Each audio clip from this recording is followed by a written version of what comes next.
Eto na nga mga chong, marami tayong basketball updates.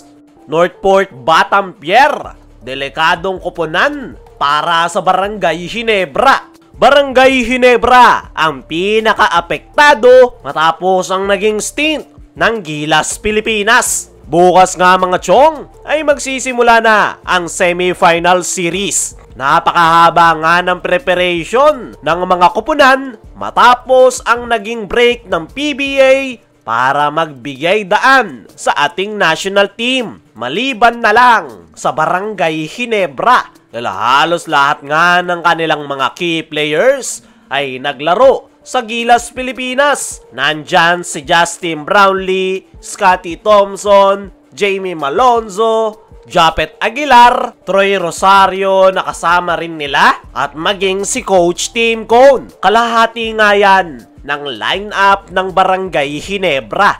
Kaya naman sila talaga yung pinaka-apektado sa naging stint ng Gilas Pilipinas. Dahil yung kalaban nilang koponan na Northport Batampier ay nagkaroon ng 3-week preparation at yan nga yung magiging problema ni Coach Tim Cone sa Barangay Ginebra ngayong sasabak sila sa semifinal series. Although nakakapag-practice naman yung kalahating Barangay Ginebra players, ay iba pa rin kapag kumpleto yung kanilang koponan. Yung naiwan ngang kalahati sa lineup ng Barangay Ginebra ay halos lahat ay puro na bench players. Kaya naman, masasabi nga natin na hindi pa talaga nakapagsisimulang makapaghanda ang Barangay Ginebra ng sama-sama at yan yung kanilang magiging problema sa darating na Game 1. Ayon nga mismo kay Coach Tim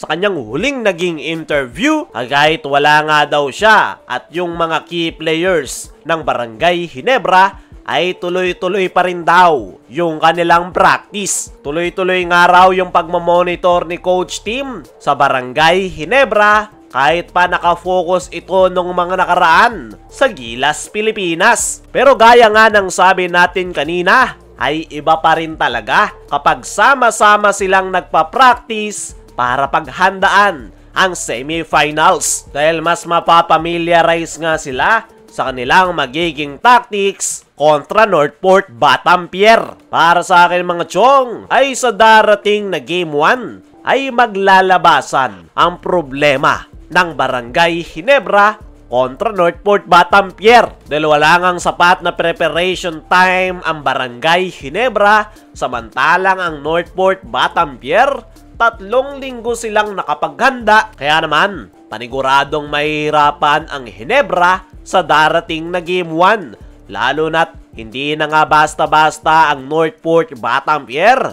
Ilang mga bigating teams na nga yung kanilang itinumba noong elimination round. At nitong quarterfinals lang ay hindi nila pinaisa ang Magnolia Hotshots. Pero tingnan na lang natin kung anong magiging diskarte ni Coach Tim para sa Barangay Ginebra sa darating na Game 1. Dumako naman tayo dito sa kabilang balita. Northport Batampier, delikadong koponan para sa Barangay Ginebra. Magsisimula na ang semifinal series at makakatapat nga ng Barangay Ginebra itong kanilang paboritong katransaksyon na Northport Batampier.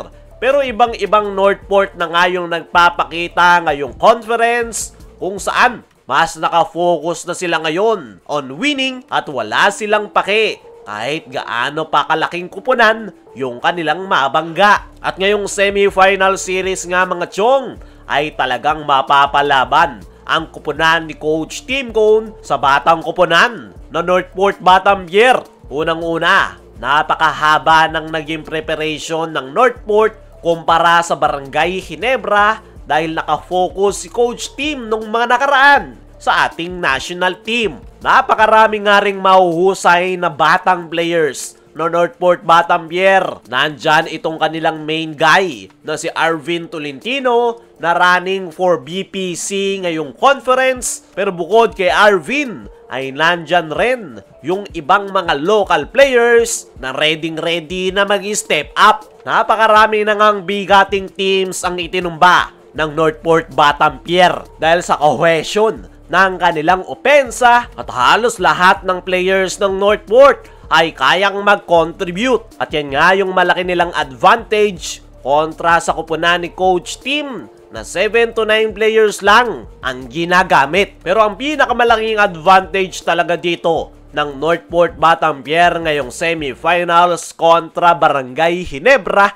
ay mas bata yung kanilang kupunan. Mas mabibilis at napakataas ng energy every game. Dagdag pa sa dahilan kung bakit napakaganda ng inilalaro ng Northport ay meron nga silang gustong patunayan na hindi na sila farm team at talagang lalaban na yung kanilang kupunan. Pinatunayan nila yan noong quarterfinals nung hindi man lang nila pinaisa ang Magnolia Hotshots. Kaya naman, talagang mapapalaban ang kupunan ni Coach Tim Cone sa Northport Batampier. Kaya mga chong, ano ang masasabi nyo na delikado ang Ginebra sa Northport? Ano rin yung masasabi nyo na Ginebra ang pinaka-apektado sa naging stint ng Gilas Pilipinas? I-comment mo lang dyan sa ibaba.